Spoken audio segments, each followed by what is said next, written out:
What's up, everybody? Welcome back to Shington Boats. If you're not already a subscriber or you're new to the channel, I'd love to have you hit that subscribe button. It's great for me and the channel, and helps you stay up to date with the latest content of what's going on.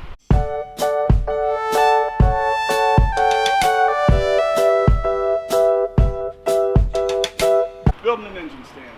So first thing we need to do is figure out how tall we're going to make it. You want to take a measurement from the bottom of, I guess it would be the very top of the C-clamp portion of the outboard. Figure out where this is going to sit on your engine mount. And since the shaft goes just about down to the ground, I'll go ahead and just measure to that. It looks like it's about 36 inches. I need to have at least 36 inches of vertical clearance for the engine to rest on. I need more than that if I'm going to keep it off the ground, or I can just use some casters. I think I've got some downstairs that I'm not using right now. Use the casters and get some additional clearance there. It's going to be a pretty simple design, some 2x6s, maybe some 4x4s. If I've got those laying around here. I'm not going to go buy any new lumber for this because I have a couple projects that I'm taking apart for making more room for other stuff. So I'm going to go ahead and use those and try and do this for $0 total. All right, so let's do a cut list. So if we're doing a vertical height of 36, and we'll want to do a horizontal length of at least 36 as well. Let's go 40 just for good measure. Make sure we've got that. And then it's going to be just some basic side to side. We'll probably go from the front. It's going to look in the front. It's going to look like this, and the motor will be up here. This will just be a 2x12. Have this across there. Probably do that at 24 inches. So that's our basic dimensions. Now I just need to go find some lumber. Okay, so found most of the wood that I'm going to need. I think I'm going to put together the base first and then see how that looks, make sure that I like it.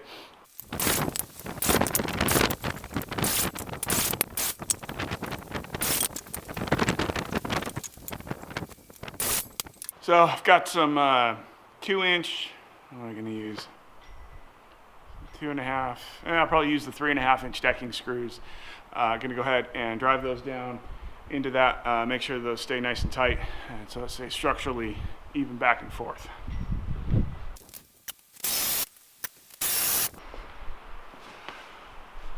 I do love these lithium-ion batteries, but when they go, they go.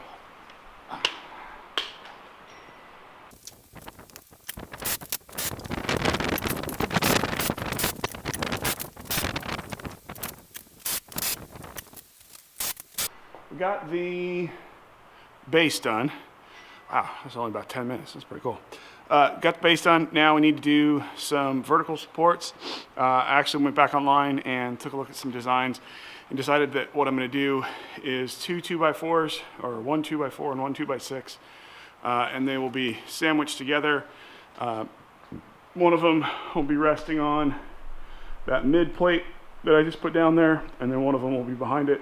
The other thing that I have to figure out is what angle I'm going to do this at, because if you put the motor straight up and down, it'll actually be hanging back a little bit. It'll be hanging at a funny angle.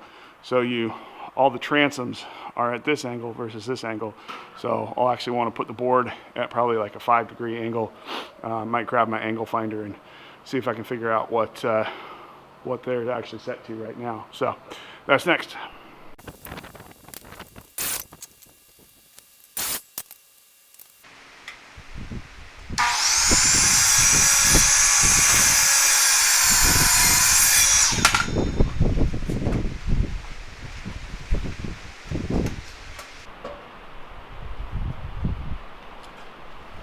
All right, so what just happened there is I've got kind of a very stout but not necessarily very flexible miter saw here, and what I figured out is that I can't cut a 2x6 on the vertical and get the angle that I need. So I'm actually going to have to, rather than pivoting the saw like this, I'm going to have to tilt it to get my 5-degree angle that I'm looking for on those boards there. So sitting upright like that, got just a little bit of back angle, and that should help it stay a little bit more centered on the hold there. Okay, so next we need to do some verticals. I should probably attach these first, and I'll do the 24-inch across. I'm just thinking and talking a lot at the same time. For these, I'm going to use a little bit different screw. These are 2 7/8. Got a funny little different head there. It's by Headlock structural wood screws. I think they use these on outdoor stuff, a fair amount of timbers. 3/8-inch leg screw. So pretty strong. I've used these on other things before, had some good luck with them. So I'm gonna put them in here too.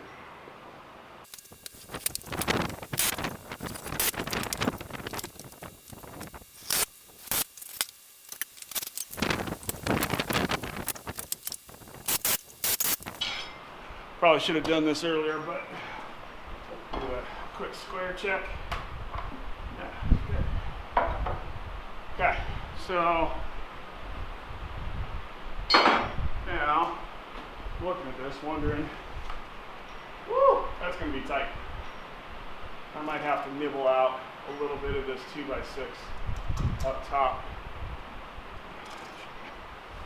Now we're going to need some structural support from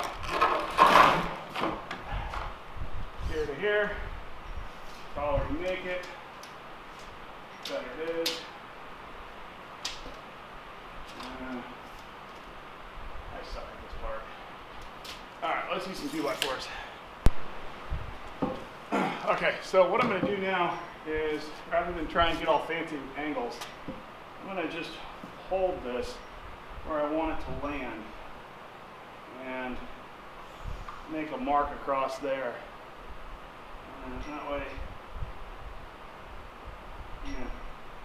way, I know what I'll start with. So I'll cut this at an angle, go cut it, bring it back, and then cut this angle and figure out exactly where I want it to rest. And then I'll make a second one just like it. Okay, well the first part worked well, but the second part is going to need a little bit more adjustment. It turned out that that bottom angle was about 25 degrees, and to get to the top angle I actually have to go beyond 50 degrees, which is the limit of my saw again, so I'm going to have to do that cut freehand. Okay, so it looks like it's worked out here. What I like about this setup is that the weight will be pushing directly back against the board, rather than if I had just bolted it to the side. Feels like that would have been a little bit more flimsy. Here, you've got the structural stop at the bottom. You've got the vertical force of the 2x4, and then you've got it attached directly to the board here. So I'll probably do it toward the outside just to make sure I've got room for the wood. But yeah, make up another one like this.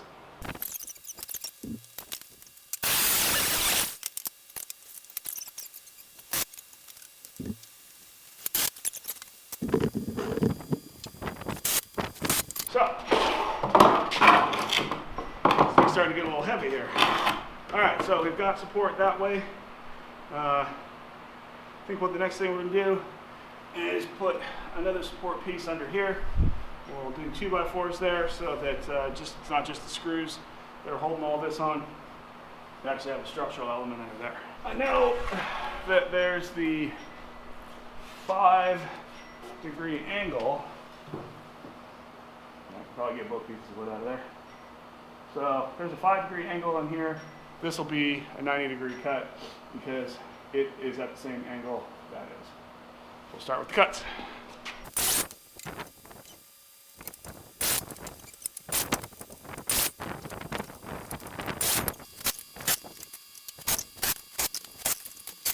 Okay, so we've got our angle here, we've got stability this way, we've got strength here, we've got lateral strength so it won't twist under the load. There's some of these that have horizontal horizontal pieces here. I'm not sure I'm going to do that.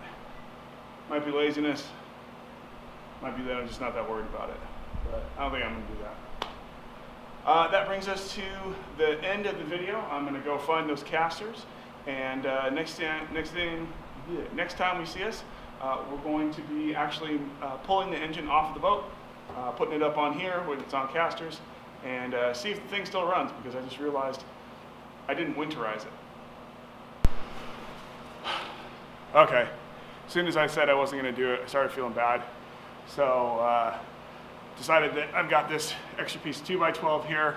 What I'm going to do is cut it as a triangle, and then I'll put it in here. It'll be screwed in at the sides here and at the bottom. I don't think this is absolutely necessary, but I got the wood. It's pretty much just laziness why I wouldn't do it, so I'm going to go ahead and do it. Okay, so because I'm doing this on the outside, it won't be as much direct support like there was from here. I'm going to go ahead and use the black screws that are equivalent to the 3/8 inch drive, and I think that'll give it the strength that it needs. And then I'll be ready for the casters.